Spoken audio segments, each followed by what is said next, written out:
Good morning, ladies and gentlemen. Senhoras e senhores, muito bom dia. Sejam todos muito bem-vindos a mais um dia de programação do estande do setor produtivo brasileiro na 28ª Confederação Nacional das Indústrias das Nações Unidas sobre a Mudança Climática. Pela primeira vez, o setor produtivo brasileiro conta com um estande próprio no evento e tem aqui o objetivo de apresentar o trabalho que o setor produtivo vem fazendo para se tornar cada vez mais sustentável, apresentando experiências bem-sucedidas relacionadas à estratégia de baixo carbono nos 4 pilares: transição energética, mercado de carbono, transparência e conservação florestal e bioeconomia. Este espaço é uma realização da CNI, Confederação Nacional da Indústria, e tem como correalizadores o Serviço Social da Indústria, SESI, o Serviço Nacional de Aprendizagem Industrial, SENAI, e o Serviço Brasileiro de Apoio às Micro e Pequenas Empresas, SEBRAE. Conta também com os seguintes patrocinadores: Patrocínio Ouro, a Selen, Confederação da Agricultura e Pecuária do Brasil, CNA, Patrocínio Prata, Ativos, Cosan, Instituto Brasileiro de Petróleo e Gás, IBP, Porto do Açu, Petróleo Brasileiro S.A., Petrobras e Governo Federal, Patrocínios Bronze, BRF Marfrig, Confederação Nacional do Transporte, CNT, SEST, Senat e ITL, Instituto Brasileiro de Mineração, IBRAM, a JBS, a Latam, Suzano e a Vale. E temos o apoio institucional da Câmara de Comércio Árabe Brasileira, a Câmara Internacional de Dubai, o Instituto Amazônia Mais 21 e a Câmara de Comércio Americana. Hoje teremos no nosso estande o Dia do Agro, promovido pela Confederação da Agricultura e Pecuária do Brasil, CNA. Iniciamos nossa programação com um painel O Desafio de Conciliar Segurança Alimentar e Energética com Segurança Climática. Estão no palco aqui conosco a produtora rural, integrante da Comissão de Novas Lideranças da CNA, alumni do Ginásio do World Farmers Organization, Ana Carolina Zimmermann, o coordenador-geral de Mudanças Climáticas e Agropecuária conservacionista do CGMC MAPA, Adriano Santiago, o diretor executivo da National Farmers Federation da Austrália, Sr. Tony Ma, e o presidente da FARSUL, Dr. Gedão Pereira, moderador deste painel. Gedão, a palavra está com você. Olá. Olá, tá ligado? Ok. Bom dia a todos. Welcome to Stand Off Brazil. Me apresento, sou o segundo vice-presidente da Confederação Nacional de Agricultura e Pecuária do Brasil, que é o maior órgão de representação deste país continental. Nós temos 27 federações, ou seja, estamos em todo o território nacional, e congregamos mais ou menos entre 4 e 5 milhões de produtores rurais no Brasil. Nos toca aqui falarmos,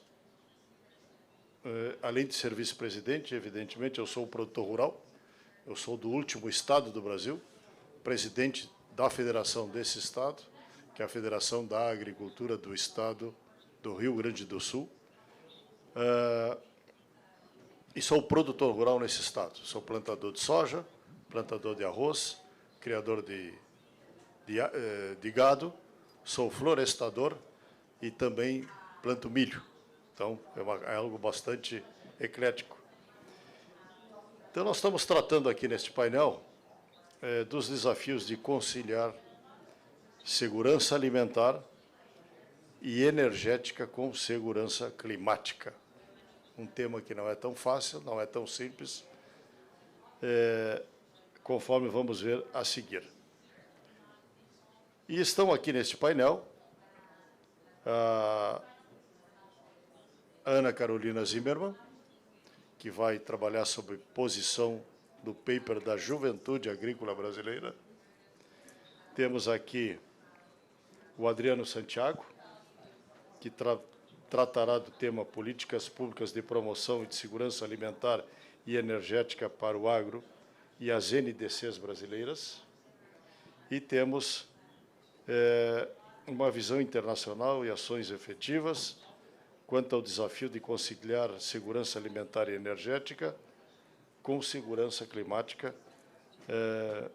Mr. Tony Mahar, diretor executivo da National Farmers Federation of Australia. Welcome to Brazil. Ok?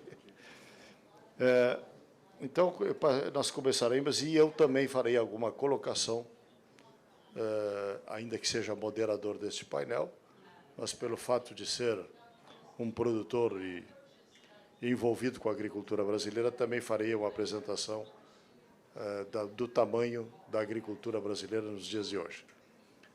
Então, eu passaria já de imediato a Ana Carolina, para que faça as suas colocações sobre o Positional Paper da Juventude da Agricultura Brasileira. A palavra é tua, por favor, Ana Carolina. Bom dia, pessoal, tudo bom? Good morning. Thank you for having me. Sou produtora rural, né, como o Dr. Gedeon já comentou. Sou goiúcha, filha de gaúcho com goiana, e minha história é a história de muita gente. Meu pai veio do Rio Grande do Sul, que é o mesmo estado do Dr. Gedeon, agrônomo, e não tinha muita perspectiva.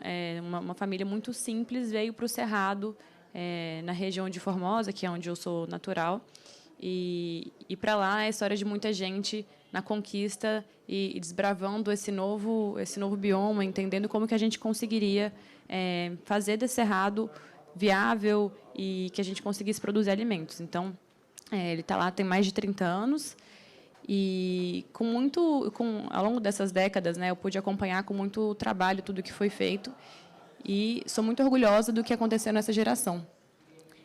Sou cria da casa, sou da CNA Jovem também, que é um programa que a CNA tem ligado à formação da juventude brasileira. Graças à CNA Jovem, a gente fundou a mais nova comissão da casa, que é a Comissão de Novas Lideranças da Agropecuária. E foi a partir daí que a gente começou, essa comissão tem poucos meses, que a gente falou, olha, por que a gente não consegue tomar pé desses eventos internacionais que estão acontecendo, a gente se posicionar também, logicamente alinhado com a posição da casa, que é quem nos recebe tão bem, para a gente falar que a gente está aqui, que a gente está presente, que a gente se importa, que a gente tem desafios tão grandes.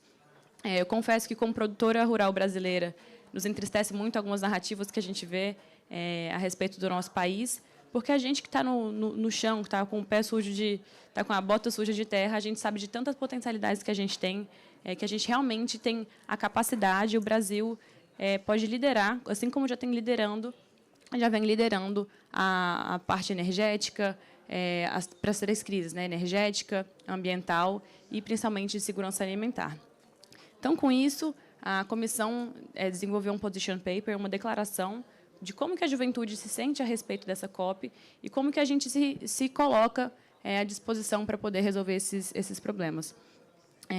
Esse manifesto ele tem a intenção de mostrar a nossa indignação, digamos assim, né, com algumas narrativas e mostrar tudo que a gente tem feito de bom para poder resolver algumas dessas questões.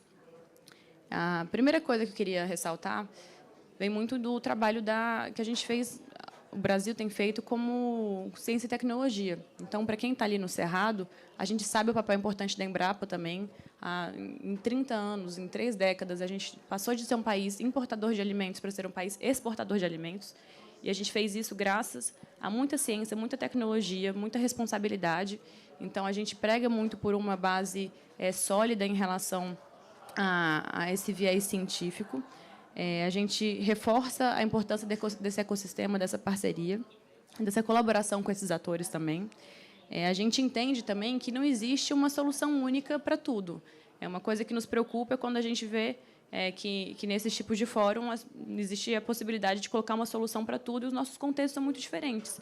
Então, mesmo como produtora rural, quando a gente tenta acessar crédito de carbono, quando a gente tenta acessar algum tipo de programa, nem sempre eles foram desenhados para a nossa realidade. Então, é importante que a gente entenda cada tipo de contexto, que a gente leve em consideração cada tipo de bioma, que a gente leve em consideração a metodologia mais adequada para onde a gente está, até para que a gente consiga participar de uma maneira justa e equitativa. E, por falar em justiça e equanimidade, é importante a gente lembrar também que sustentabilidade é um tripé. E nesse tripé a gente está falando do pilar ambiental, mas a gente também está falando do pilar social e econômico. E a gente não pode deixar isso para trás, principalmente quando a gente fala nos desafios que a gente tem no Brasil, que é um país tão diverso, tão intenso. Então, quando a gente fala, por exemplo, sobre desmatamento, a gente condena veementemente o desmatamento ilegal. A gente tem um Código Florestal, que é um dos códigos mais restritos do mundo. Para quem não sabe ainda, nossos amigos estrangeiros, em cada bioma a gente tem uma quantidade, um percentual que a gente tem que preservar. Então, por exemplo, no Cerrado, são 20% da sua terra destinada para mata nativa. Na Amazônia, isso pode chegar até 80%. E o que a gente mais vê acontecendo, que é um dos problemas das nossas narrativas, é o desmatamento ilegal, que a gente condena, que a gente, como produtor, não compactua. Mas, para a gente entender esse desmatamento ilegal, a gente também tem que entender outras forças, que só comando e controle não são o suficiente. A gente precisa também de estratégias para poder envolver as pessoas que estão nessas zonas, às vezes, marginalizadas, para que elas também possam ser produtivas, que elas também consigam ser incluídas, que elas também possam fazer parte da solução, muito mais do que apenas serem marginalizadas. E com isso eu faço um comentário também, não sei se todos os nossos colegas aqui sabem, mas o Brasil é um país continental e mais de 66% do nosso país é composto por vegetação nativa.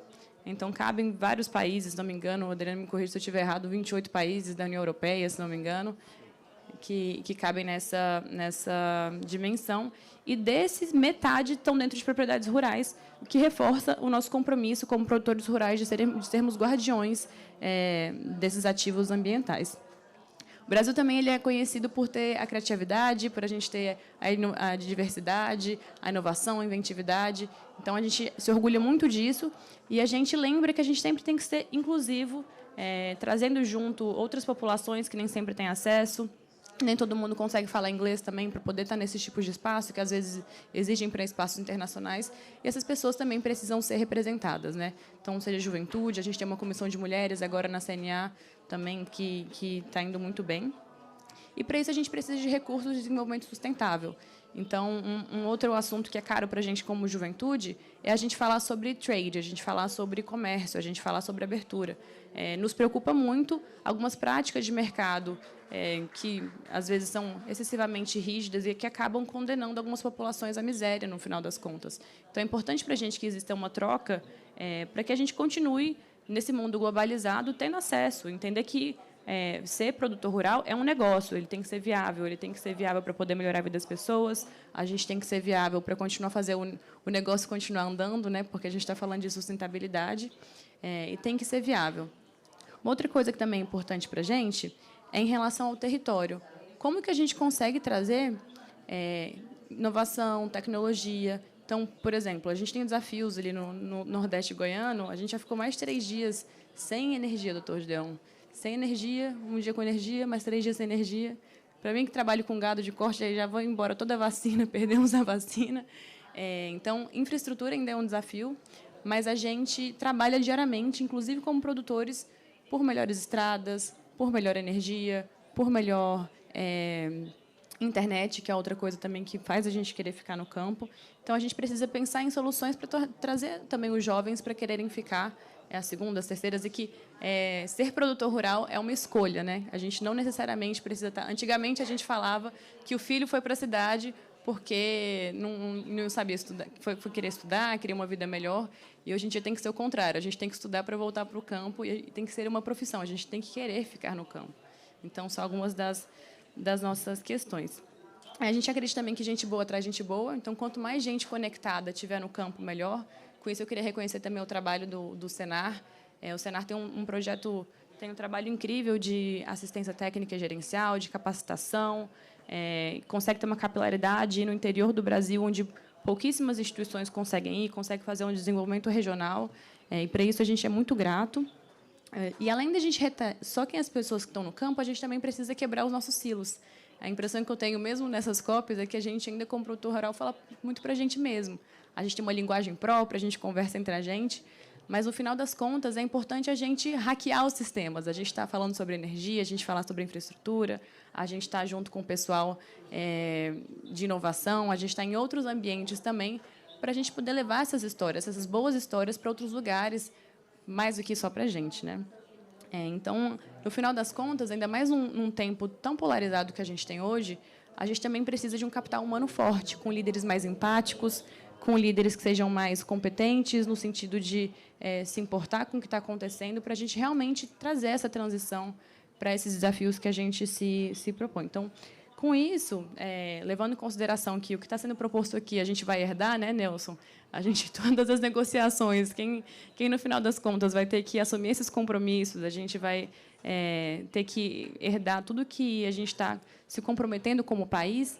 A gente se preocupa muito de trazer os produtores rurais para o centro das discussões e para poderem participar, para fazer o co-design, para poder construir juntos as políticas públicas, para que elas sejam, de fato, tangíveis, implementáveis no campo, que elas sejam reais. E, para isso, a gente não pode ser omisso.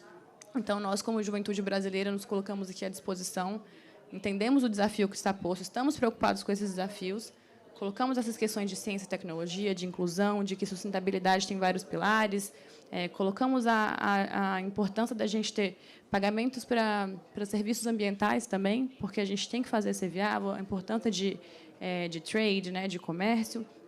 E a gente conclama a comunidade internacional para entender que, para a gente fazer isso tudo ser viável, a gente precisa de um ecossistema pujante e que os produtores rurais possam ser protagonistas também para desenhar juntos essas soluções. É isso. Obrigada, doutor.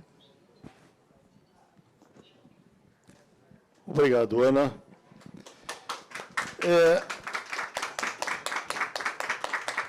Como nós temos alguns estrangeiros aqui, e ainda Austrália, antes de passar para vocês, para ti, Adriano, né? Eu gostaria de fazer uma posição do que é a agricultura brasileira, para termos uma ideia melhor do que nós estamos falando. Na realidade, porque a Ana Carolina colocou muito bem a posição da juventude, as dificuldades, o avanço da agricultura brasileira, aquilo que nós estamos preservando, mas eu acho que nós inserirmos isso em gráficos, eu acho que dá um melhor entendimento, Adriano, antes de prosseguirmos. Então, eu vou pedir licença a vocês. Então, eu gostaria, Nelson, por favor, já fazer a projeção aqui. Porque aí nós, rapidamente, em 15, 20 minutos, nós situamos a agricultura brasileira e depois prosseguimos.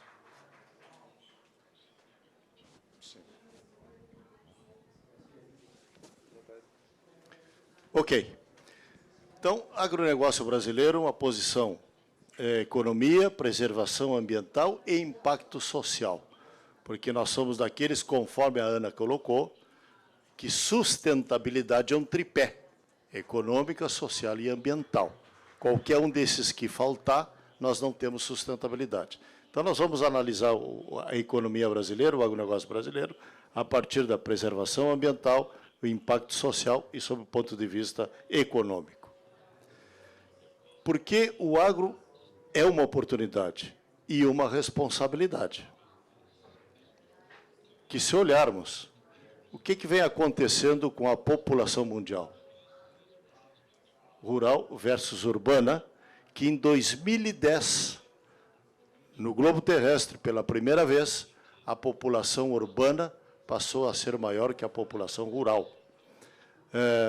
E, se nós olharmos bem, em 2050, nós teremos 70% da população mundial vivendo em centros urbanos e apenas 30% da população mundial vivendo no mundo rural.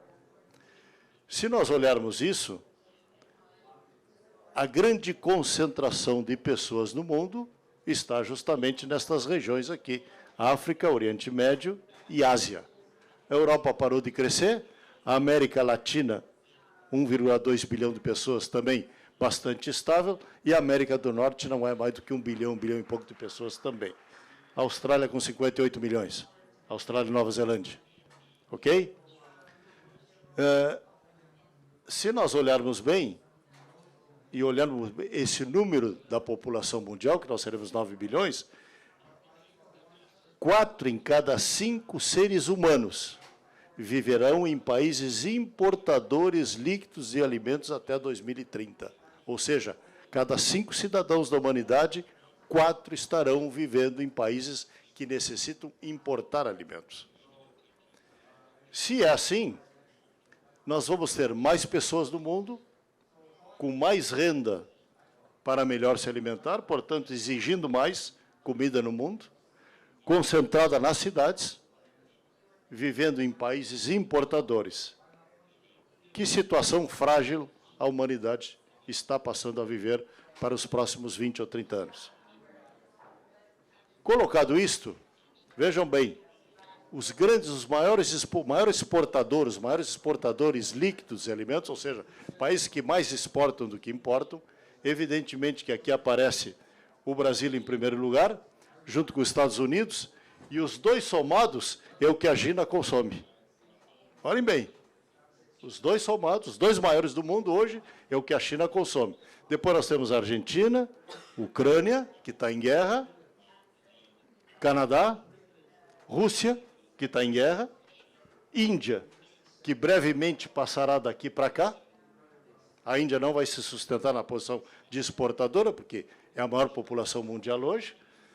Temos França, Austrália e Nova Zelândia, os grandes exportadores de alimentos. E os grandes importadores, a China, que já falei, consome tudo isso aqui, o Japão, Coreia do Sul, Reino Unido, Arábia Saudita, aqui nessa região, Bangladesh, Argélia, Holanda, Egito e Itália. Esse é o balanço que existe hoje no planeta Terra. Conversar sobre o meio ambiente, que é o que nós estamos discutindo nesta COP, sem discutir segurança alimentar, nos parece que não é exatamente o caminho, porque senão nós perdemos a sustentabilidade de todo o processo. Um setor forte em expansão, que é a agricultura brasileira. Hoje, o Brasil detém 26% do comércio mundial de café, 27% do comércio mundial de milho, 27% do comércio mundial do farelo de soja, 26% do comércio mundial da carne bovina, 42% do comércio mundial da carne de frango, 12% do suíno, 15% do óleo de soja e 53% do comércio mundial de soja. Portanto, é um país que se apresenta com muita robustez no mercado internacional. E se olharmos este gráfico, que aqui aparece a agricultura americana, a agricultura brasileira e a agricultura argentina. Se olharmos, os Estados Unidos não crescem mais, não tem mais território para crescer, a sua agricultura, olhe bem. Se nós olharmos a Argentina, apenas cresceu 23% de 2008 a 2022, e quem efetivamente cresceu neste cenário, e cresceu 75%, foi justamente o Brasil. Portanto, o Brasil se apresenta com muito vigor no crescimento da agricultura. E se olharmos o nosso país, nós levamos, Toninho, 28 anos para produzirmos 100 milhões de toneladas. Eu diria que mais, desde o descobrimento do Brasil. De 1.500, nós chegamos em 100 milhões de toneladas apenas em 2001. Nós chegamos em 200 milhões de toneladas em 2015. Chegamos em 300 milhões de toneladas, e esse ano colhemos 320 milhões de toneladas, em apenas 8 anos. Ou seja, levamos toda a existência para chegar aqui. Levamos 14 anos para chegar aqui. E agora, em 8 anos, já chegamos aqui. E se olharmos sobre esse outro ponto de vista, levamos 20 anos para passar de 39 milhões de toneladas para 76, levamos 16 anos para passar de 76 para 150, e levamos 13 anos para passar de 150 para 300 milhões de toneladas. Nesta progressão, senhores, o Brasil, em 2035, será a maior agricultura do mundo. E estaremos produzindo 600 milhões de toneladas de grãos. Olhem bem, o crescimento exponencial deste país continental em termos agrícolas, que hoje já se apresenta pelo mundo como uma nova potência agrícola.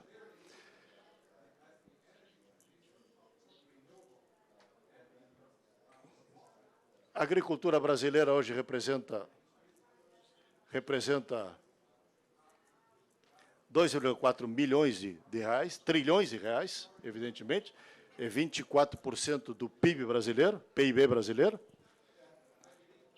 e a sua contribuição social, que aí é importante. Isso aconteceu no Brasil. O que aconteceu no Brasil? Nós chamamos isto aqui o preço da cesta básica, não sei como é que traduz isso em inglês, quem é que está traduzindo aí? A cesta básica, em que o salário mínimo brasileiro era metade da cesta básica. Quando o Brasil passou a ser potência agrícola mundial, justamente o salário mínimo brasileiro passou a comprar 2 cestas básicas. Ou seja, dobrou a condição social do nosso povo, o volume da agricultura brasileira. Então, isto foi uma contribuição social muito importante. E se nós olharmos, este é o quadro de desnutrição no mundo, e provavelmente esta curva está mais baixa aqui, porque o Brasil cresceu em termos agrícolas, que é a pergunta que nós sempre fazemos. Se o Brasil não se apresenta neste cenário, quanto é que nós teríamos de inflação de alimentos hoje no mundo? Não é no Brasil, é no mundo. Porque é muito claro que o que acontece? A inflação dos alimentos, neste período, janeiro de 17 a setembro de 22, nos países importadores de alimentos, foi muito maior que nos países exportadores de alimentos. Então, esta é a grande contribuição social do tamanho da agricultura brasileira. E com inigualável, eu diria assim, preservação ambiental, que é o que a Ana Carolina acabou de falar. O que acontece com o Brasil? Se nós olharmos áreas dedicadas à preservação nos imóveis rurais brasileiros, nos nossos imóveis, que ninguém nos paga nada por isso, vamos ser claro, nós temos uma preservação do tamanho de 10 países da Europa. Se nós olharmos os imóveis rurais, mas as unidades de conservação e terras indígenas no Brasil, nós estamos preservando o que equivale a 28 países da Europa. E se nós olharmos imóveis rurais, unidades de conservação, mais terras que estão na mão do público e áreas militares, nós estamos preservando toda a Europa e mais 5 territórios. Ou seja, equivale a 43 países da Europa, mais 5 territórios. Este é o volume de preservação da agricultura brasileira. E se nós compararmos com os Estados Unidos, olhe bem, nos comparando com os Estados Unidos, enquanto os Estados Unidos usa 74% de seu território para fazer agricultura, o Brasil utiliza apenas 22%. E o resto é preservação. Mas por que o Brasil consegue fazer tudo isto aqui, diferentemente dos Estados Unidos, que foi a primeira agricultura do mundo? Porque, na realidade, a agricultura tropical descobriu algo que o mundo não conhecia, que é a possibilidade de fazer 2 safras e até 3 safras no mesmo hectare, no mesmo ano. Ou seja, o produtor ele pode plantar soja, ele tira a soja, põe o milho, tira o milho, põe algodão, ou vice-versa, e ainda com algumas outras variações. E se vai ao sul do país, nós conseguimos fazer soja no verão, conseguimos fazer pecuária, em todo o Brasil se faz pecuária, e ainda conseguimos fazer cereais de inverno, durante o período de inverno. Trigo, centeio, cevada, triticale, etc., etc. Então, esta é a diferença e o porquê que o Brasil, além de preservar a maior área de preservação ambiental do mundo, hoje está no território nacional, ainda consegue produzir alimentos para ser e se candidatar daqui até 2035 de ser a maior agricultura do mundo. Evidentemente, isto aqui é uma área muito clara de preservação que está acontecendo no Brasil. Isto aqui é o estado do Mato Grosso, onde nós vemos aqui a preservação total, água limpa. Aqui nós vemos uma região que está sendo muito desenvolvida em termos de saúde. Olha, as áreas preservadas, isso aqui é comum no Brasil Central, no Cerrado. Aqui nós temos uma área de pecuária, que aparece aqui, outra área de agricultura.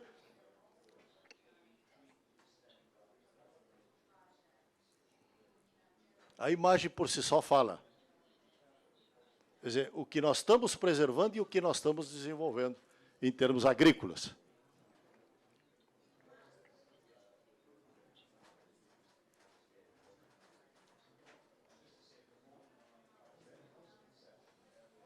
mais ou menos isso é uma imagem do Brasil Central. Então, eu só queria dizer que isto aqui foi tudo construído e está sendo construído pela capacidade de treinamento e de tecnologia que nós estamos colocando no campo. O nosso sistema, que nós temos o Senar, que esta menina acabou de falar, que é o Serviço Nacional de Aprendizagem Rural, e que leva a treinamento à nossa mão de obra, que nós precisamos de gente para poder desenvolver esta agricultura que hoje está colocada, e com muita tecnologia que está sendo investida no campo. Nós temos hoje as melhores tecnologias do mundo, algo que se desenvolveu no Brasil, que é uma tecnologia nossa, que é plantio direto sobre palha, porque nós achamos que a quantidade de palha é preservação ambiental, segurar carbono no solo, que todas essas coisas que estão se valendo. Então, esta é a condição que o Brasil apresenta aos senhores do que nós estamos fazendo dentro do nosso território. Então, rapidamente, que está colocada a agricultura brasileira, então já passa o Adriano, que agora fica mais fácil de explicar as coisas, Adriano, depois de um panorama desses aí. Então, o Adriano vai nos dar uma visão internacional. Não, visão internacional é políticas públicas de promoção de segurança alimentar e energética para o agro e as NDCs brasileiras dentro desse cenário. A palavra é tua, Adriano. Muito obrigado, doutor Gedeão. Bom dia a todos. Good morning, Tony. Good morning, colleagues coming from other countries. Eu gostaria de, antes de mais nada, ecoar as palavras de boas-vindas do Dr. Gedeão, porque quando a gente tem uma embaixada num país, é território daquele país, né? Então, quando o Dr. Gedeão falou bem-vindos ao Brasil, eu entendo aqui a Confederação Nacional da Agricultura e a Confederação Nacional da Indústria como território brasileiro. É ótimo estar aqui no Brasil durante essa COP em Dubai.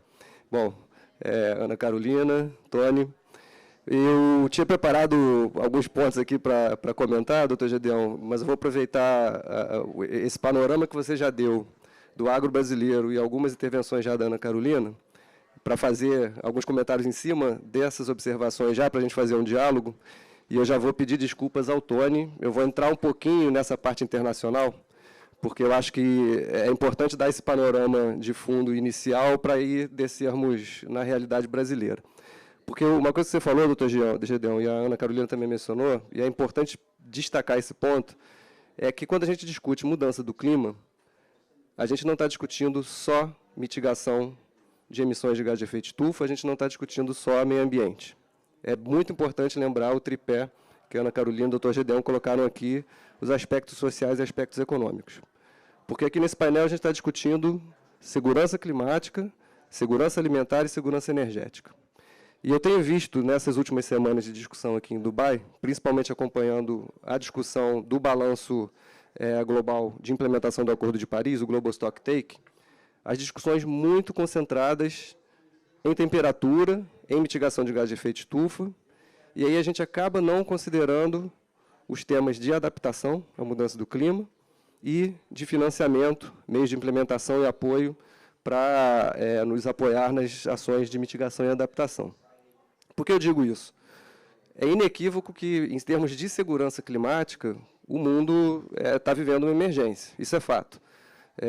Eu vou dar uns números aqui que vêm do IPCC, do Painel Intergovernamental de Mudança do Clima, e o 5º relatório de avaliação do IPCC já dizia que, para ser consistente com o objetivo de 1,5 graus de temperatura, a concentração de gás de efeito estufa deveria estar em torno de 430 partes por milhão.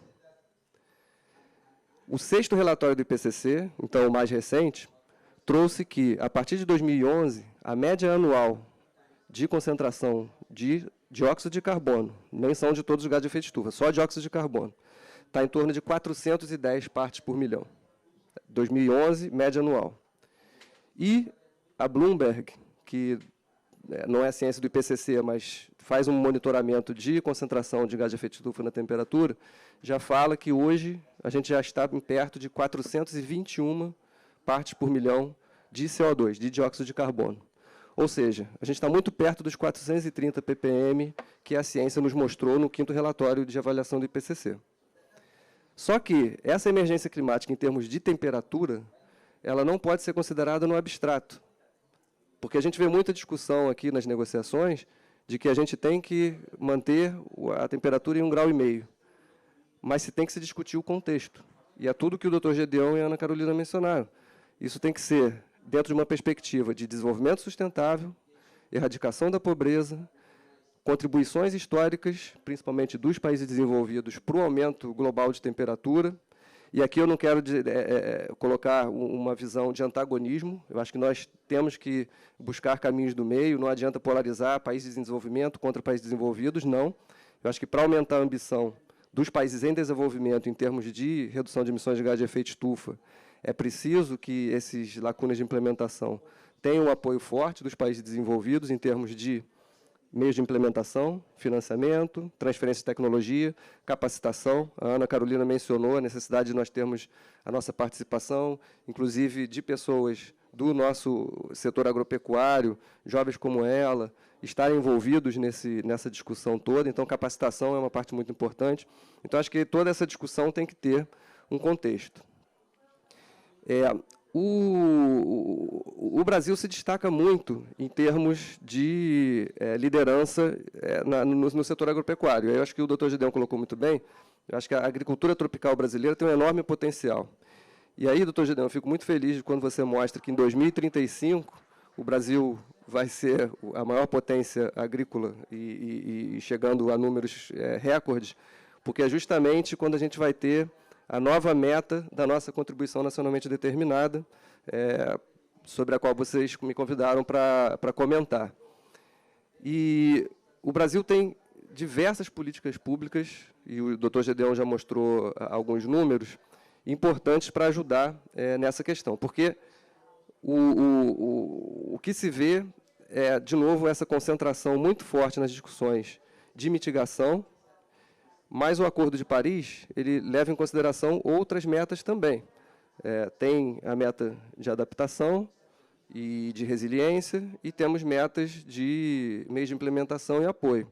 E não só no artigo 2, porque a gente concentra muita discussão no artigo 2 do Acordo de Paris, mas nós temos metas de financiamento no artigo 9, tem metas de adaptação no artigo 7, tem metas de transferência de tecnologia no artigo 10, tem metas de capacitação no artigo 11, então é muito importante ter essa visão do todo. E quando a gente fala de segurança climática, não há como falar de segurança climática sem falar de segurança alimentar. E o papel do Brasil na segurança alimentar, como provedor de alimentos para garantir a segurança alimentar, não só do país, mas também do mundo, tem que estar muito claro. E aqui a gente tem que ser muito objetivo e reconhecer que as discussões de mudança do clima não devem se reduzir apenas a essa parte ambiental. Ela tem que trazer todo o bojo, porque o Brasil se apresenta como um país muito competitivo em relação a outros países. É claro que cada um com a sua circunstância nacional, com a sua contribuição, como a Ana Carolina muito bem colocou, mas o fato é que o Brasil, o setor agropecuário brasileiro, se coloca como uma liderança no mundo, e eu acho que a gente tem muito para trocar experiências e mostrar, não só para dar, mas também para receber o que os outros países vêm fazendo também. Em termos de políticas públicas, eu queria destacar um plano que se caracteriza como um plano de Estado, de governo brasileiro, de país, e ele passou por diversas administrações, que é o Plano de Agricultura de Baixo Carbono, o chamado Plano ABC. Na sigla é o ABC Plan. E esse plano foi criado em 2010. A primeira fase dele contemplou de 2010 a 2020, para considerar as metas que o Brasil já havia assumido naquela época, no primeiro governo do presidente Lula, no segundo governo do presidente Lula, colocando as nossas ações brasileiras para o período do pré-2020. E já naquela ocasião, o Brasil colocou metas bastante ambiciosas, inclusive para o agronegócio. Nós tínhamos uma meta muito ambiciosa para o agronegócio, e o Ministério da Agricultura e Pecuária, junto com o setor, junto com a sociedade brasileira, construiu o Plano ABC. E o Plano ABC foi a nossa grande ferramenta do setor para entregar o que se precisava em termos de redução de emissões de gás de efeito estufa. Esse plano, a primeira fase, contemplou 2010 a 2020. E quando eu digo que o plano é um plano de Estado, agora nós estamos na segunda fase, Tony e colegas. A gente tem a segunda fase do Plano ABC, o chamado ABC+, ABC+, que contempla o período de 2021 a 2030. Esse plano considera várias tecnologias sustentáveis. E aí eu coloco também a importância que o Dr. Gedeon mostrou aqui, de que não basta só combate ao desmatamento, não basta só a redução de emissões de gás de efeito estufa, mas nós temos que falar de tecnologias sustentáveis. E o Plano ABC traz várias tecnologias sustentáveis, no sentido de que a gente não vai cativar, conquistar corações e mentes do produtor, colocando só a questão de redução de emissões de gás de efeito estufa. Eu acho que essa é uma parte importante também, eu tenho certeza que há uma preocupação intrageracional, intergeracional, né, Ana Carolina? Mas, no fundo, a gente tem que mostrar que esses planos têm que trazer renda para quem está envolvido, tem que trazer benefícios sociais, tem que trazer benefícios econômicos. E aí, eu não vou ficar repetindo aqui os números que o Dr. Gedeon já mostrou. E aí, nesse sentido, as nossas tecnologias sustentáveis, no Plano ABC nós tínhamos 6, na parte inicial: recuperação de pastagem degradada, reflorestamento, integração lavoura, pecuária e floresta, bioinsumos, sistemas agroflorestais e recuperação de resíduos animais. Para a segunda fase do Plano ABC, além dessas 6 tecnologias, foram agregadas mais 2, irrigação e terminação intensiva sustentável. Então, o Brasil tem um rol de tecnologias muito importantes de implementação do plano de agricultura de baixo carbono, que eu destaco aqui. Ele não está só voltado para a parte de mitigação, ele traz uma parte importante de adaptação. E aí nós tivemos uma evolução muito importante do primeiro Plano ABC para essa segunda fase, que foi um fortalecimento da adaptação à mudança do clima. Não é à toa que esses números que eu mencionei aqui, que já mostram que a concentração de gás de efeito estufa na atmosfera já nos deixam muito próximos do 1,5 grau, e não é à toa que a gente está fortalecendo a parte de adaptação no nosso plano, porque grande parte da mudança do clima, e causada fortemente pela contribuição histórica de países desenvolvidos desde a era industrial, em 1850, vão afetar o nosso setor do agronegócio. Há projeções de áreas do centro-oeste de média de temperatura de 3 graus Celsius. No norte, avançando mais do que 3 graus Celsius.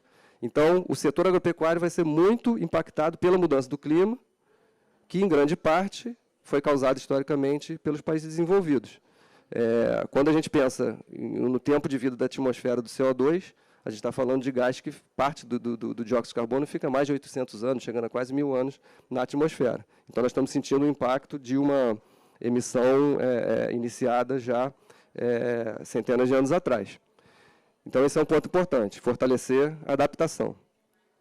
O outro, o Brasil se destaca muito fortemente em termos de consideração do setor privado na participação das nossas ações de mitigação e de adaptação, da nossa contribuição nacionalmente determinada. E eu costumo sempre destacar, quando a gente fala contribuição nacionalmente determinada, ela não é determinada só pelo governo.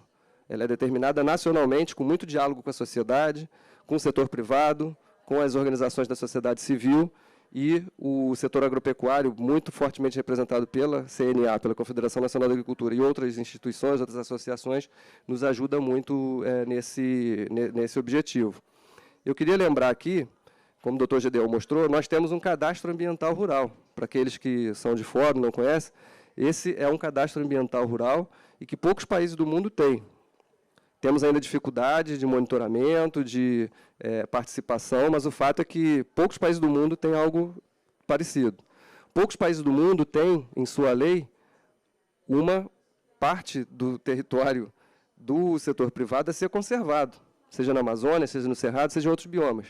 De novo, mostrando a diferença que o país faz em termos de garantir a segurança alimentar e a segurança ambiental também. E aí, doutor Gedeon, você mostrou, considerando a parte de unidades de conservação, terras indígenas, uma coisa que a gente tem que evoluir muito, e a gente tem feito muitas discussões no Brasil, é que o nosso inventário de emissões de gases de efeito estufa, coordenado pelo Ministério da Ciência e Tecnologia, mas com participação de todo o governo, e na parte agropecuária, a Embrapa tem um papel importante nisso, e o Ministério da Agricultura também, nós não conseguimos captar corretamente o papel de remoção de CO2 da atmosfera que o setor privado tem inclusive com os dados do Cadastro Ambiental Rural. Nós temos um desafio metodológico e técnico de trazer para o Inventário Nacional de Emissões de Gás de Efeito de Estufa do Brasil essa parte importante. O que eu quero dizer é que as emissões da agricultura brasileira podem estar superdimensionadas no nosso inventário. E isso é uma coisa natural, o inventário brasileiro é super elogiado no mundo inteiro, ele é muito bem feito, mas sempre é preciso progresso e evolução. Então, essa parte a gente vai ter que trabalhar muito na evolução do nosso inventário de gás de efeito de estufa. E eu não sei quanto tempo eu tenho, doutor Gideão, mas eu vou já caminhar para o final, de mostrar também a importância que tem a remoção de dióxido de carbono na atmosfera, não só para a segurança climática, mas para a segurança alimentar e segurança energética. E, de novo, utilizando o painel intergovernamental de mudança do clima como base, o IPCC. O IPCC mostra que, para o mundo chegar em 2050 na neutralidade climática, o papel de remoção de dióxido de carbono na atmosfera tem que ser muito forte. Ou seja, a gente está falando em conservação florestal e o papel que a agropecuária tem nisso também. Sem remoção forte de dióxido de carbono, e aí também entra toda a parte de captura geológica de dióxido de carbono também, pela parte do setor energético, mas, falando de remoção natural, é o setor agropecuário que tem essa possibilidade de mostrar ao mundo. O setor agropecuário é o único que tem a possibilidade de transformar a energia solar em biomassa, em fibra, em alimento. Então, acho que a gente está falando de sistemas naturais. Eu acho um equívoco muito grande, quando se compara setor energético e setor agropecuário. O setor energético é baseado em combustível fóssil, em carbono que estava enterrado geologicamente, e quando a gente fala de sistemas naturais, como o da agropecuária, a gente está falando de um carbono que está no sistema biogênico, ele é reciclado, ele é renovável. Então, eu acho que esse é um aspecto importante também. E a gente tem um potencial enorme no Brasil de atingir, inclusive, emissões negativas. Porque o relatório do IPCC mostra que, se nós formos capazes de fazer a captura de CO2 da atmosfera em sistemas naturais, diferente do CCS fóssil, há a possibilidade de emissões negativas. Então, se a gente pegar o nosso setor sucroalcooleiro, e a gente tem a produção de álcool e de açúcar, se nós formos capazes de fazer o BECCS, o Bioenergy CCS, a captura de CO2 da atmosfera, em termos de bioenergia, é possível alcançar emissões negativas. Então, o Brasil tem um enorme potencial para isso, é outro ponto positivo que o Brasil pode trazer de exemplo para o mundo, em termos de segurança alimentar, energética e climática. Eu teria muito mais para falar, doutor Gedeão, e a apresentação sua e da Ana Carolina já deu um panorama muito grande, tem outros vários aspectos que eu gostaria de considerar, mas em termos de tempo aqui que nós temos, eu vou parar por aqui, mas à disposição para a gente continuar o debate. Muito obrigado. Obrigado, Adriano. Mas, sem avançar ainda, cumprimentar o deputado Zé Silva, da nossa FPA, que tem feito um trabalho brilhante em Brasília, na defesa do setor agropecuário. Está ao lado do nosso presidente de Minas Gerais, aí, o Antônio Ernesto Salvo, ao lado do presidente do Amazonas, que lidera a nossa missão aqui. Portanto, nós estamos com importantíssimas pessoas ligadas ao agro. Além da Ana aqui na frente também, que lidera o nosso escritório da CNA aqui em Dubai. Obrigado, Ana, pela tua presença. Mas, na realidade, o Adriano trouxe algumas questões muito preocupantes, por exemplo, o limite das 400 partes por milhão de CO2. Falam que o limite seria 430, que poderia ser, inclusive, irreversível, provavelmente. É o que fala a nossa ciência à luz do conhecimento de hoje, sem dúvida nenhuma, e que, na realidade, também, trazendo adaptação e resiliência, que possivelmente seja o caminho futuro da humanidade, esse adaptar a esta nova situação climática, mais seca em alguns lugares, excesso de chuva em outros, sendo que a seca até se resolve com armazenamento de água. Agora, o excesso de chuva, é o que a região sul do Brasil agora está sofrendo, é algo realmente bastante mais complexo, sem dúvida nenhuma. E o Brasil se desenvolvendo, e muito com respeito à natureza, está aí o plano ABC, que ele contorna muito bem esta situação, e realmente, e o Antônio Ernesto de Salvo, ontem conversando comigo, ainda colocou muito bem, o único setor da humanidade que pode absorver e prender carbono no solo somos nós. É o agro, sem dúvida nenhuma, porque plantas em crescimento, e a planta precisa de CO2, diga-se de passagem, faz parte da fotossíntese, é o carro-chefe da fotossíntese, ela é a única que pode trazer o carbono da atmosfera e fixar no solo. E realmente é possível, e o Adriano falou com muita qualidade, a relação bastante complexa e delicada dos países desenvolvidos, possivelmente os causadores deste grande problema, com os outros países e esta relação que está colocada e que vem COP, vai COP, e a coisa continua se arrastando. Então, quero te agradecer muito, Adriano, e colocaste também o rol das tecnologias que temos que cada vez mais evoluirmos, e para isso o Brasil tem as Embrapas. E as Embrapas trabalham muito bem este setor, e nós temos, pelo menos que o meu conhecimento pessoal, que eu já tive em 3, olhando os trabalhos sobre as mitigações de carbono, na Embrapa de Sinop, a Embrapa de Campo Grande e a Embrapa de Bagé, que é a minha terra. Essas 3 eu sei que estão... Eu acho que as outras têm algumas também, mas essas 3, basicamente, são as que estão mais trabalhando em cima disso aí. Então, te agradeço muito, Adriano, a participação com as tuas colocações, e passaria já de imediato ao nosso amigo. Ontem tivemos uma boa conversa com a Austrália, temos uma belíssima relação, os produtores rurais australianos e os produtores rurais brasileiros, e esperamos que essa relação continue, porque muito da nossa Embrapa foi gestada na Austrália. No tempo da fundação da Embrapa, que os nossos técnicos foram mandados principalmente à Austrália, para captarem tecnologia na Austrália e trazerem para o Brasil. Então, eu passaria ao amigo Tony Mahar, que eu conheci ontem, para passar uma visão internacional e ações efetivas quanto ao desafio de conciliar segurança alimentar e energética com segurança climática, que é o centro do nosso painel. Please. Passa para ele. Ajuda. Thank you so much. Obrigado. I should apologize. Peço desculpas. Meu português é horrível. Espero que a tradução consiga chegar aos seus ouvidos. Muito obrigado, CNA, pelo convite para falar aqui hoje. É um prazer muito grande trabalhar de perto com a CNA, CNI. Brasil e Austrália têm muita coisa em comum do ponto de vista agrícola.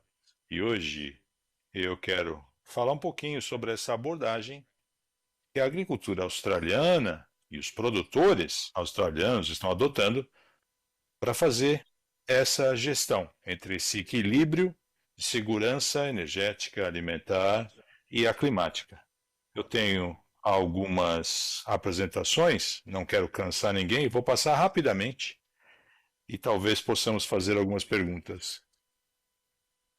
Eu quero mostrar um pouquinho sobre a agricultura australiana. Muitos já conhecem, mas enfim, somos um grande país exportador de produtos agrícolas, mas a área produtiva é uma proporção bem pequena. Grande parte da Austrália é um deserto, né, como os senhores devem saber, não podemos trabalhar ali com agricultura. Você pode ter criação animal, mas você tem pouca precipitação, os solos são inférteis, ou seja, não dá para usar boa parte do território.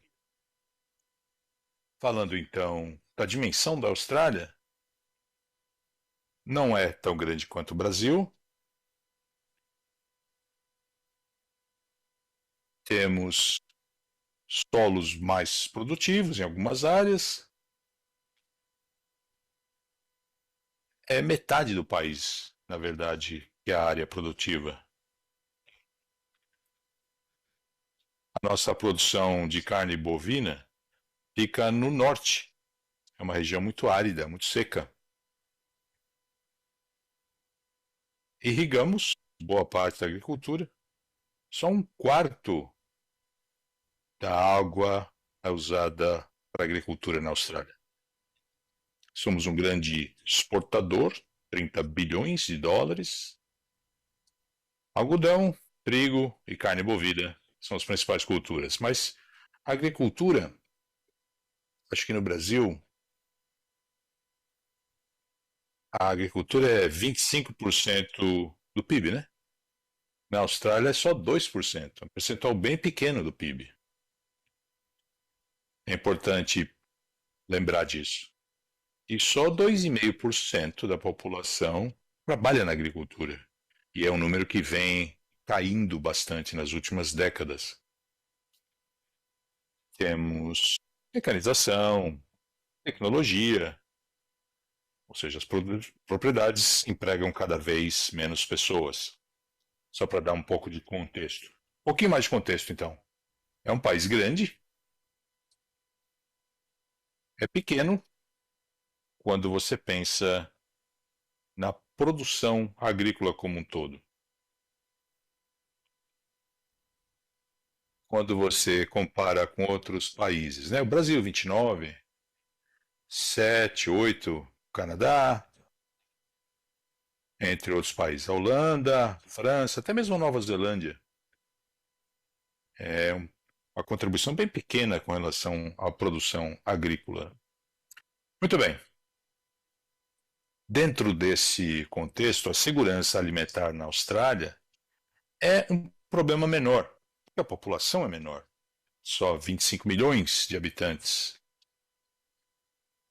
Produzimos o triplo de produtos alimentares do que precisamos, ou seja, somos um grande exportador.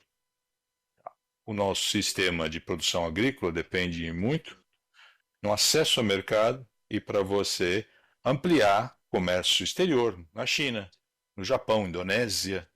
A Ásia é o nosso principal foco de exportação. Segurança alimentar em si é um problema menor na Austrália, por conta dessa população tão pequena. A gente acha que a agricultura é um setor muito propício para a Austrália. O nosso desempenho é muito bom, procuramos melhorar a nossa eficiência porque somos exportadores, esse é o principal foco. Então, se você produz com uma qualidade ruim ou um custo maior, ninguém vai comprar a nossa produção. Então, o esforço é de ser competitivo, ter uma agricultura competitiva. Não recebemos nenhum subsídio, nenhum tipo de assistência governamental, como no Japão, nos Estados Unidos, na União Europeia também, recebem muitos subsídios. Na Austrália é zero de subsídio do governo. Produzimos alimentos e fibras, mas está ficando cada vez mais difícil na Austrália. São 4, 5 elementos na tela e ficam dificultando a vida do produtor. E acho que a mesma coisa se aplica ao Brasil e a outras regiões do mundo também. Principalmente com questões climáticas. Os custos aumentam, importamos todo fertilizante, combustível e todos os produtos químicos. Praticamente tudo a gente depende dos mercados globais para trazermos esses insumos para a Austrália. Tivemos dificuldade também para atrair funcionários, né, empregados. É muito difícil conquistar o mercado de trabalho, para atrair o mercado de trabalho para a agricultura. A gente tem competição por uso da terra, desenvolvimento urbano, parques nacionais, áreas de reflorestamento para fazer essas compensações, e é um desafio maior para a agricultura, porque o que não queremos é que uma boa terra agrícola, uma terra fértil, não seja usada para a produção de alimentos e fibra. O impacto seria enorme. Um outro impacto para a agricultura é a biossegurança. As doenças, aftosa, etc. Por sorte, não temos muitas dessas doenças. Mas essas doenças estão chegando cada vez mais perto, chegando na Austrália. E essas doenças animais acabariam exterminando a produção animal na Austrália. Um outro grande problema que precisamos enfrentar é as perturbações da cadeia logística. O país é grande, então custa caro você transportar grãos da área produtiva até os portos, ou seja, é um frete caro, combustível mais caro, então é bem complicado para o produtor australiano levar essa produção para o porto de uma forma competitiva. Segurança climática agora. Existe um foco muito grande na produção animal. E na Austrália, a agricultura representa 15% do total de emissões. A agricultura representa 15%. E a criação animal, 12%. Ou seja, uma proporção muito grande da contribuição do setor na emissão de gases do efeito estufa. E há, em fóruns como esse, pedidos, para que se diminua a produção animal. Mas o problema é muito grande. A gente sabe que o mundo demanda proteína sustentável. E os produtores têm que se preparar para poder entregar essa proteína de uma forma mais sustentável, usando tecnologia, com inovação, para reduzir emissões da produção animal. E na Austrália, a gente está tentando usar algas para evitar ou reduzir a emissão. A gente tem a produção aberta, não é em confinamento na Austrália. Você não vê o animal. É muito caro você trazer os animais para um curral. Então, os resultados não são tão grandes quanto gostaríamos que fossem. Mas já é um bom sinal de que a tecnologia, se continuarmos a investir em tecnologia, continuaremos a produzir animais de uma forma bem mais sustentável. Esse é o nosso foco com o nosso governo, tentar melhorar a tecnologia para que possamos fazer algumas coisas. Temos um arcabouço de sustentabilidade, é uma parceria com o governo. Essa é uma vantagem que a gente tem na Austrália. A gente trabalha muito de perto com o governo. O governo reconhece que a agricultura é um setor importante.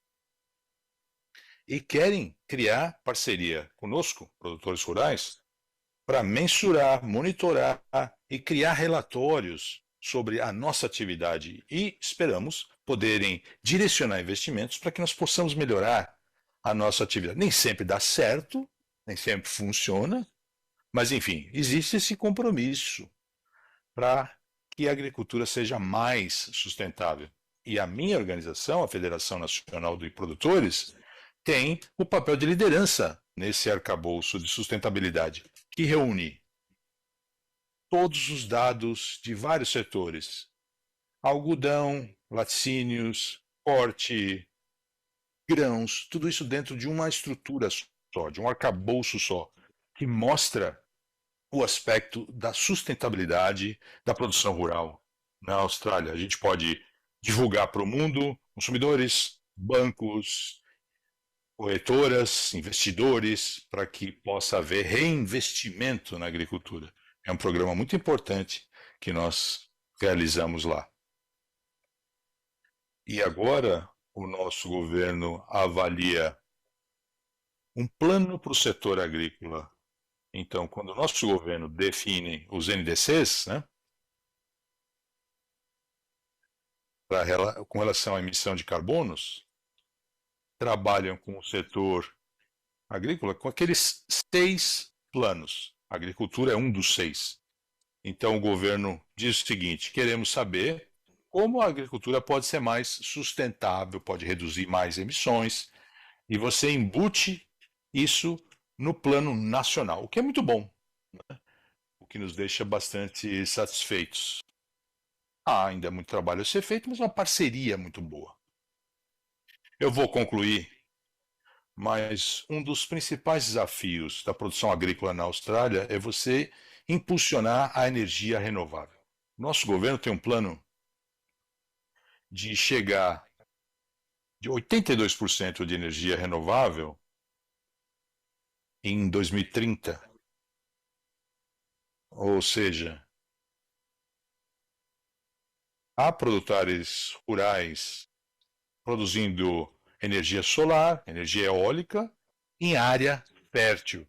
Ou seja, acaba perturbando a produção de fibra e de alimentos. Então, esses parques eólicos, parques solares, e alguns produtores têm esses aerogeradores ou painéis solares, mas o desafio são as linhas de transmissão que vêm porque os parques eólicos estão no interior, em áreas rurais, e você precisa transmitir para as áreas urbanas, na costa, milhares de quilômetros de distância.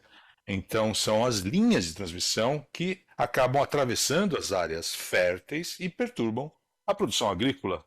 Então, esse é o nosso desafio com relação à segurança energética na Austrália. O governo tem essa mentalidade, esse foco único. Queremos energia renovável. Maravilha, exceto que acaba quando perturba a agricultura e a segurança alimentar. Então, a intersecção entre a segurança energética e alimentar é um problema real. Se você coloca a linha de transmissão numa área de laticínio, na plantação de batata, não dá mais para plantar batata ali. Ponto. Deixamos claro que segurança alimentar, energética e ambiental é um problema que tem que ser tratado em conjunto. Não dá para tratar dessas questões separadamente. Esse é o principal desafio. Somos contra a energia renovável. Claro que os produtores apoiam a segurança energética, mas não dá para ignorar a agricultura quando você vai atrás de um objetivo de energia renovável. Acho que eu já falei dessas questões. Mas para concluir, só alguns comentários com relação à Austrália. E acho que vale para o Brasil também e produtores no mundo inteiro, na verdade. Segurança climática, alimentar e energética é uma questão que tem que ter o mesmo peso. Não dá para buscar cegamente uma política, qualquer que seja, segurança alimentar, energética, etc., sozinho, porque você vai ter ramificações, impactos nas outras áreas. Ou seja, tem que ser uma abordagem holística. Acho que eu concordo com o que todos falaram.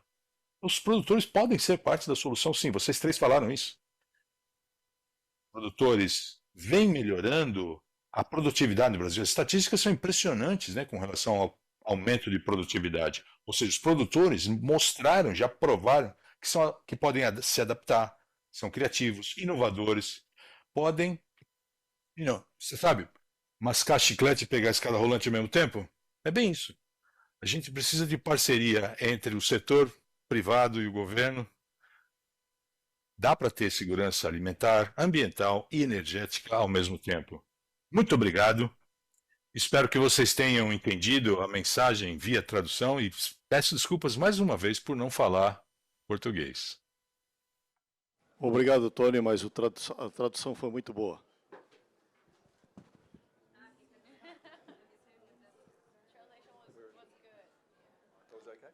Thank you, Tony, but the translation was good.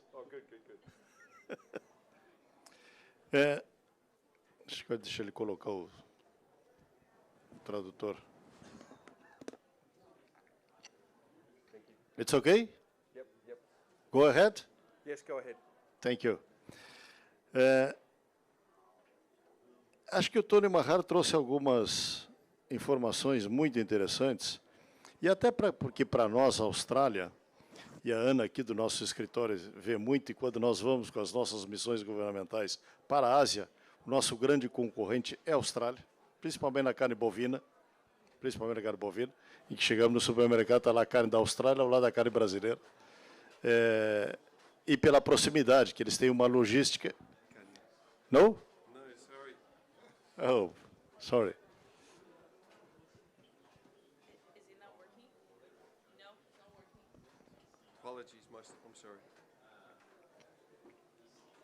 Can't hear.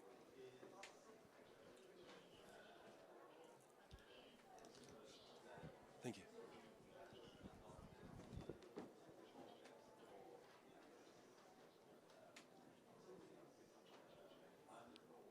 Ok? It's okay now? Ok. Eu falava, Tony, que a Austrália é um grande concorrente do Brasil na Ásia, porque a Austrália, em relação à Ásia, tem uma logística muito melhor, porque está na Ásia, do que o Brasil. E quando nós chegamos lá com as nossas carnes bovinas, sempre encontramos a bandeira da Austrália na gôndola do supermercado, junto com a carne brasileira. E nós temos que ser muito competitivos para poder concorrer com a Austrália na Ásia.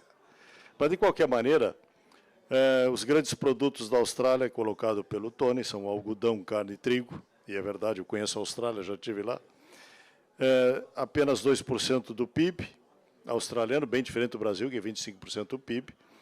E apenas 2,5% dos trabalhadores, nós ainda temos uma relação maior e uma facilidade maior de mão de obra que a Austrália, o que nos traz uma diferença competitiva. Mas segurança alimentar para eles não é problema, obviamente, pelo que produz, com 25 milhões de habitantes na Austrália. Não tem subsídios igual ao Brasil. Nosso subsídio é muito pequeno, dizer que não tem. Nós temos uma pequena diferença na taxa de juro de uma parte, de 1/3 da nossa necessidade de capital. O Brasil tem uma necessidade crescente de capital e cada vez nós estamos buscando mais capital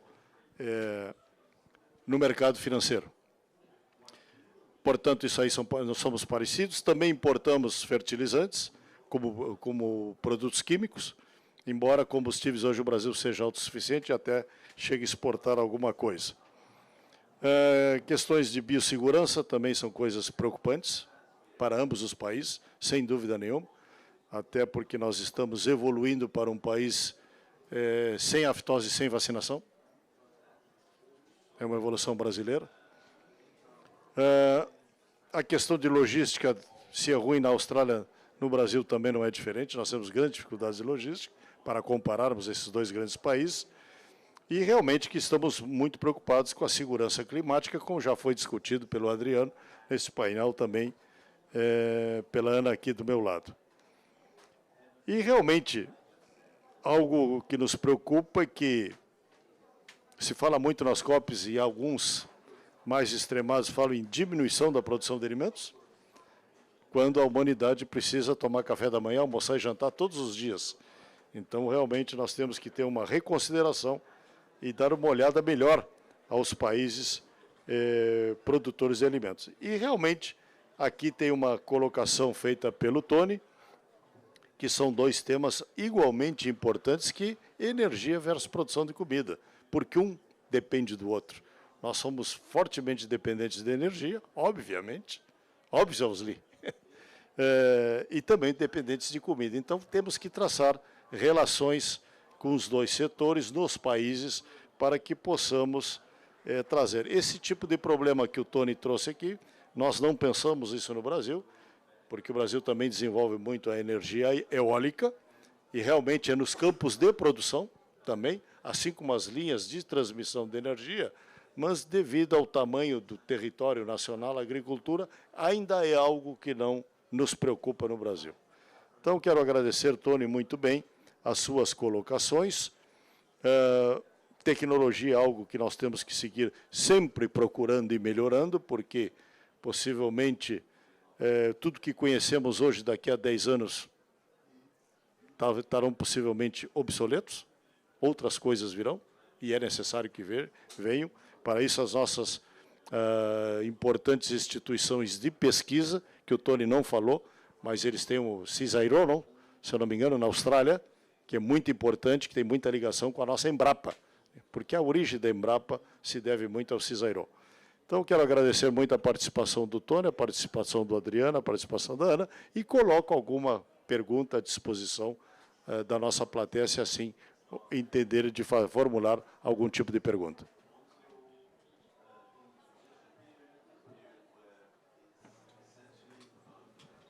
Yes.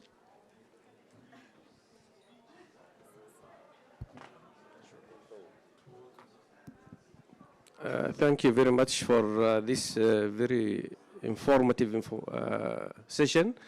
My name is Muhammad Usman. I'm from Arab Authority for Agriculture Investment. Muito obrigado. Eu sou... Você me ouve? Me ouve? Me ouve agora? Meu nome é Mohamed Asman. Eu sou diretor do investimento, do Departamento de Investimento de uma instituição para realmente conseguir a segurança alimentar dos nossos países árabes. A minha pergunta tem a ver com a interdependência entre a segurança alimentar e energética. Vimos que a transferência de alguns ingredientes alimentares para produção de biocombustíveis faz com que haja um aumento de produtos alimentares. Há casos em que o preço do petróleo aumenta, ou quando o preço do petróleo cai, por outro lado, o preço dos produtos agrícolas também cai bastante. Como conseguir esse equilíbrio? Pensando a segurança alimentar, eu acho que a segurança alimentar é um aspecto muito importante com relação às outras duas, né? Muito obrigado. Quer responder, Adriano, por favor? Mohamed, muito obrigado pela pergunta. Eu acho que a gente tem que colocar em perspectiva os dois setores. Eu acho que não são contraditórios ou competitivos entre si. A gente tem que buscar o que eles têm de complementaridade em termos de sinergia.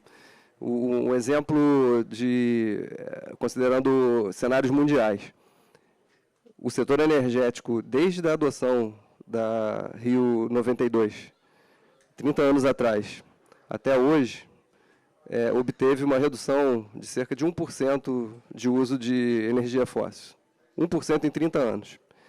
Se nós compararmos a redução de emissões nos sistemas agroalimentares, de 1990 até 2015, houve uma redução de 44% para 34% na participação dos sistemas agroalimentares. Então, acho que o que se tem que buscar é o exemplo, de novo, eu posso trazer aqui o que nós temos no Brasil, de o setor agropecuário como um provedor de soluções para a redução de emissões de gás de efeito estufa. E eu destaco aqui, de novo, o setor sucroalcooleiro, de que na produção de açúcar, na produção de etanol, e como uma solução viável para a segurança tanto energética como climática. A gente tem o potencial de produzir o nosso etanol para os transportes comuns, né, do transporte público, transporte individual, e o grande potencial, por exemplo, que o Brasil tem de ser fornecedor de combustível sustentável para a aviação, por exemplo.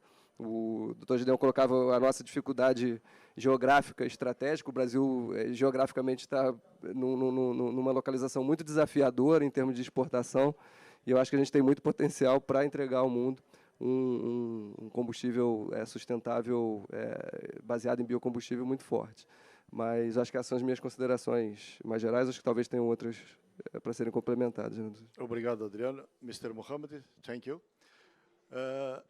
Nós vemos a produção de biocombustíveis no Brasil como algo para equilibrar a própria agricultura, não só pelo fato do biocombustível, mas para ingressos econômicos ao produtor. Porque, veja bem, não se falou aqui, quando eu fiz a apresentação, no setor sucroalcooleiro. Eu falei setor de grãos e carnes. O açúcar não estava colocado aqui, porque o Brasil hoje é um grande produtor, possivelmente o maior produtor mundial também, de açúcar. E de etanol. E temos uma política interior no país de combustível a partir do etanol, que é misturado a gasolina, inclusive os carros flex, que utilizam muito etanol nas regiões produtoras de cana-de-açúcar, e que isso traz um equilíbrio econômico financeiro ao produtor. E agora, mais recentemente, passamos, que nem os Estados Unidos, a investir fortemente no etanol a partir do milho, porque também o Brasil, este ano passado, conquistou o maior exportador de milho do mundo hoje, superou os Estados Unidos. Quer dizer, em 10 anos, nós passamos de simples produtores de milho ao maior exportador mundial.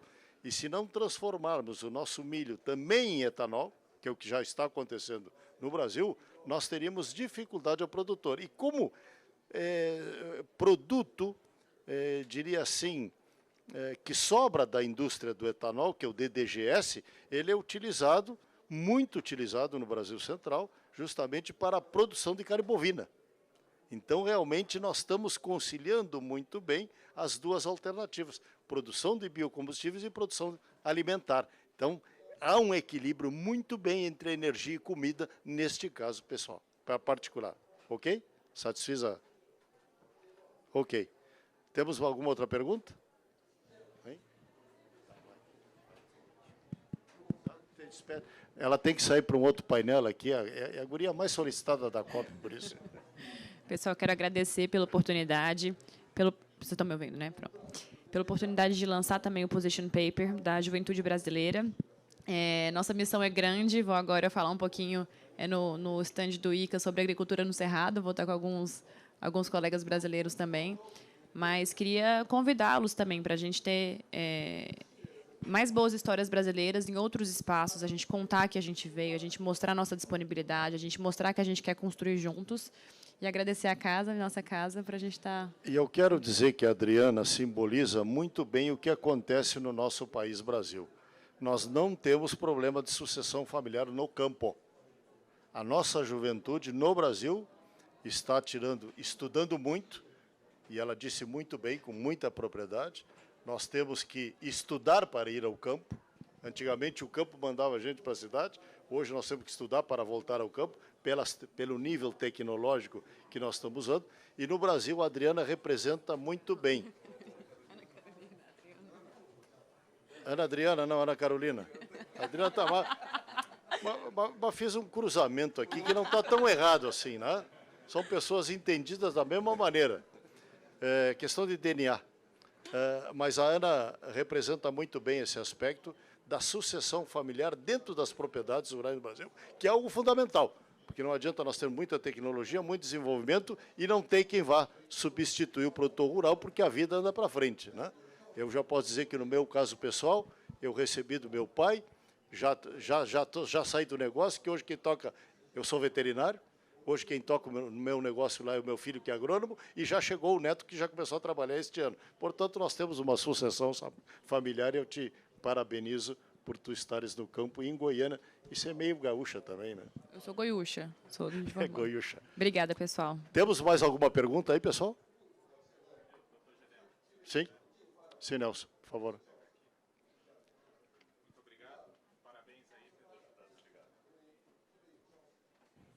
Alô? Testando. Opa. Muito obrigado. Não, é só, a gente trabalha aí falando bem resumidamente dos objetivos de que nos traz aqui todo ano para falar de COP, que é alcançar ações de adaptação, mitigação e co-benefícios, né? Esse é o mandato da COP. E a gente teve grandes exemplos aqui dentro da agricultura de co-benefícios, né? De fazer mitigação, é uma agricultura adaptada, uma agricultura mitigadora e que traz co-benefícios como a questão segurança alimentar e energética. Por que é tão difícil, na visão de vocês, por que é tão difícil colocar essas vantagens na negociação e trazer realmente, como o Tony falou, como o Adriano falou, como o senhor falou, o reconhecimento de que a agricultura é a grande solução nessa questão? Porque os dados dizem que é. Agora, por que na negociação isso é tão complicado? Quem é que vai responder, o Adriano? Eu sou suspeito para responder para o Nelson. Viu, Adriano? Não, eu posso tentar porque é pergunta difícil, Nelson. Difícil e, ao mesmo tempo, acho que talvez de uma maneira um pouco simplista, eu vou repetir um pouco o que eu tinha comentado no início, a competitividade que a agricultura tropical traz. Sem meias palavras, eu acho que o Brasil representa uma grande ameaça em termos competitivos, em termos econômicos, para alguns países. Eu acho que nós temos uma grande parceria, Brasil-Austrália, a gente tem muito a ligação da Embrapa com os setores de pesquisa e os nossos governos também trabalham de uma maneira muito, muito próxima, mas, no fundo, acho que o Brasil se coloca como um carro-chefe do setor. Então, eu acho que isso traz muita dificuldade ali na negociação e é difícil tirar eu não estou querendo dizer e colocar um setor contra o outro, não, mas, no fundo, o IPCC nos disse, 80% do problema de mudança do clima mundial vem do consumo de combustíveis fósseis, energia e indústria. 20% vem da agricultura e mudança do uso da terra. As pessoas pedem essa perspectiva. Então, Nelson, a gente tenta, sim, mostrar, com base científica, que o setor é parte da solução, diferente da Austrália. O Tony mostrou, né? 17% das emissões da Austrália vem do setor agropecuário. No Brasil, a gente está falando de cerca de 29% de emissões, mas com um perfil territorial diferente, né? Mas o fato é que, também no Brasil, ele não é o setor que mais contribui para emissões de gás de efeito estufa, ao contrário do que pessoas falam. Então, há uma dificuldade, e é bom esse tipo de evento. Nós, na negociação, também estamos imbuídos em mostrar que o setor, mais do que problema, muito pelo contrário, ele é parte importante da solução. Mas é muito difícil quando interesses econômicos fortes estão por trás, né, Nelson? E uma coisa que o Nelson sempre fala, e que o Brasil tem de exemplo, o nosso plano ABC, às vezes nós temos o nosso produtor fazendo o plano ABC, implementando a tecnologia do plano ABC, sem saber que aquilo é uma tecnologia do plano ABC, né, Nelson? Então, eu acho que a gente tem tentado difundir para os nossos parceiros, para os outros países, de que o Brasil tem uma parte importante na ponta de envolvimento do setor para resolver o problema, não só em termos de redução de emissões de gás de efeito estufa, mas buscando também melhoria social e econômica. E o diferencial que o Brasil tem é o aumento de produtividade numa mesma área, né? Eu acho que esse é outro grande diferencial também. O Tony mesmo reconheceu, né? A gente é capaz de produzir numa mesma área, com mais eficiência, buscando eficiência produtiva. Can I quickly respond? I think it's difficult because Posso falar rapidamente? É difícil porque produção de alimentos e fibra é algo que as pessoas passam batido. As pessoas esperam que alimentos e fibras sempre existam, sempre não está assim na cabeça, na mente das pessoas quando tentam lidar com esses desafios complexos. Eles esquecem que alguém tem que produzir alimentos e fibras, tem que ir lá, entrar no caminhão, no trator, antes que chegue até a cozinha ou a mesa delas. E nós, como setor, como produtores rurais, precisamos continuar a falar da importância de fibra e alimentos na agricultura para as pessoas não passarem batido pelo que fazemos, para aumentar a importância e o valor do que os produtores fazem e a natureza crítica e incrível de produção de alimentos e fibras. Quando tivermos essas discussões, precisa estar ali na ponta da língua, na cabeça das pessoas. Então, as pessoas, às vezes, esquecem um pouco a importância da produção de fibras. Comentário, Adriano? Eu acho que uma parte importante, a gente tem ouvido também, e não só aqui, mas inclusive no Brasil, eu não consigo entender isso. Eu tive que ouvir esses dias de que no nosso modelo de desenvolvimento, a gente teria que fazer a escolha se a gente quer continuar produzindo carne. Eu ouvi essa pergunta. É uma escolha de Sofia. E aí, o rebatimento que nós temos que fazer, e eu fiz isso para a pessoa que tinha colocado, foi: a pergunta está errada. Porque se você fizer essa pergunta, você tem que fazer a pergunta se a gente quer continuar produzindo petróleo, a gente quer continuar produzindo aço, a gente quer continuar produzindo vidro, a gente quer... isso não é uma questão. Né? Segurança alimentar, como você falou, Gideão, as pessoas se alimentam. Não tem como. Eu acho que a gente tem que colocar isso em perspectiva. E aí, voltando à pergunta do Nelson, né, aí que está a dificuldade, Nelson, porque às vezes o debate é muito enviesado e puxado para um lado longe de ser um debate baseado na melhor ciência disponível. Então, eu acho que a gente tem que ter isso em perspectiva também, porque às vezes a gente ouve esse tipo de absurdo, né? A questão não é essa. E, de novo, no caso do Brasil, a gente pode produzir mais, pode produzir com mais eficiência, e a gente vem mostrando que isso é possível ao longo dos anos, e como você mostrou, os nossos gráficos de aumento de produtividade. Né? Adriano, possivelmente, eu sempre me deparo com esse tipo de pessoas também, possivelmente essa pessoa que faz esse tipo de questionamento, ela acha que nasce tudo na gôndola do supermercado. Não conhece o processo dali para dentro da porteira da propriedade, quando nós temos que discutir exatamente os equilíbrios de todos os sistemas. é a utilização de produto químico, a utilização de energia para rodar o trator, que é basicamente petróleo, não tem saída, ainda é óleo diesel sim, nós não temos saída ainda, nós temos que usar fertilizantes e nós temos que achar o equilíbrio dessas coisas todas com as emissões dos gases de efeito estufa, sem dúvida nenhuma. Mas que nós não queremos que a humanidade chegue numa escolha de Sofia. Quer dizer, ou faz uma coisa ou faz outra. Não, nós temos que procurar continuamente o equilíbrio, na minha opinião, de como podermos utilizar tudo isso e ainda, a partir da agricultura, absorvermos. Tanto é que o nosso balanço, pelo menos segundo as nossas Embrapas, em algumas culturas o nosso balanço é altamente positivo. Na outra se equilibra, no meio a meio.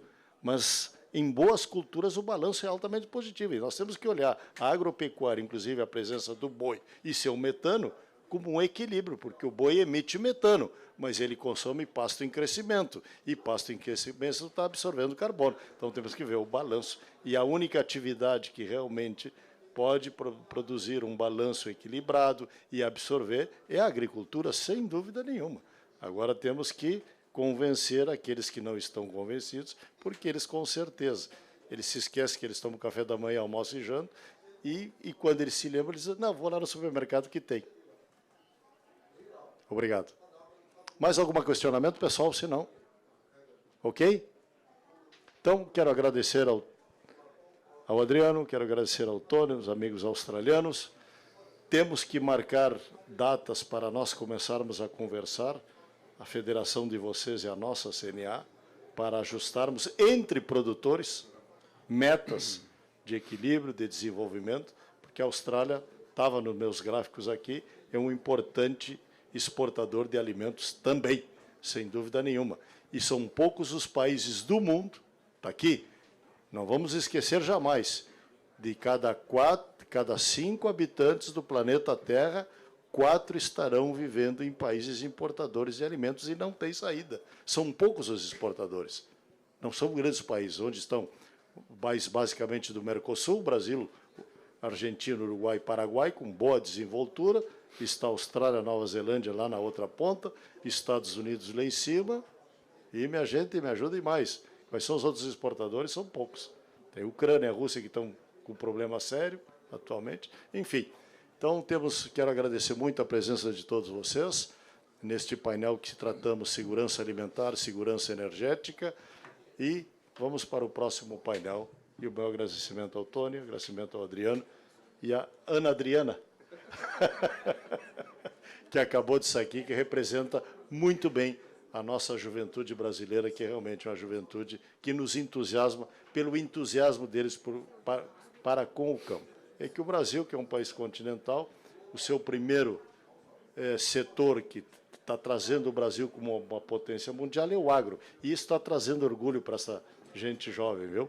Obrigado, senhores. Obrigado, senhoras. Thank you.